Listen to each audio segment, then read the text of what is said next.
Spectrum मास्टरचा सगळ्यांना नमस्कार. आपण थर्मोडायनॅमिक्सचा आता 69 नंबरचा प्रॉब्लेम बघतोय. कॅल्क्युलेट द एन्थॅल्पी ऑफ रिॲक्शन आणि ती रिॲक्शन तुम्हाला दिली आहे. ही रिॲक्शन दिलेली असताना तुम्हाला बॉन्ड एन्थॅल्पीज पण दिल्यात.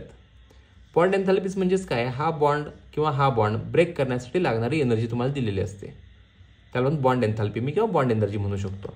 मग तुम्ही काय करायचं पहिलं काम की हा फॉर्म्युला जो मोलिक्युलर फॉर्म्युला देतो स्ट्रक्चरल फॉर्मॅटमध्ये थोडासा लिहून घ्यायचा. म्हणजे कसा बघा, हा कार्बन आहे, हा वर एक हायड्रोजन द्या, इकडे एक हायड्रोजन द्या, इकडे एक Cl द्या, इकडे एक Cl द्या.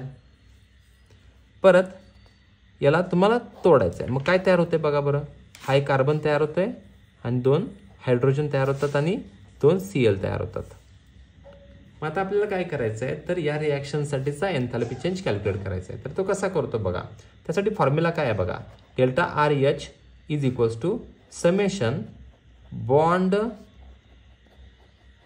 एन्थॅल्पी of reactant minus summation bond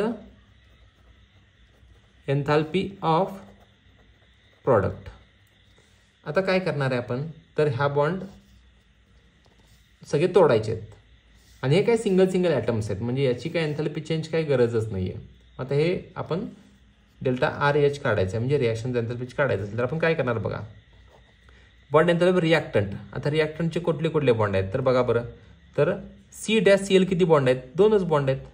आणि C'Cl साठी किती आहे बॉन्ड एन्थॅल्पी, बघा C''Cl साठी बॉन्ड एन्थॅल्पी किती आहे तर 330 आहे. किती आहे 330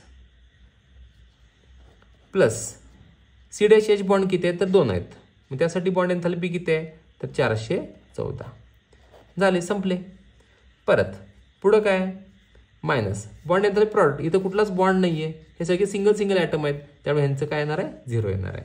मग delta RH is equals to हे करा, 2 मल्टिप्लाय केलं तर काय येते मग 0 3 2 6 3 2 6 660 प्लस हे किती येते 414 गुणिले 2 2 4 2 8 2 1 4 2 8 किती आला 828. मग आता हे किती येते delta RH is equals to या दोघांची करायची बेरीज करायची, किती येते 1488 किलो जूल. खतम, संपला. थँक्यू.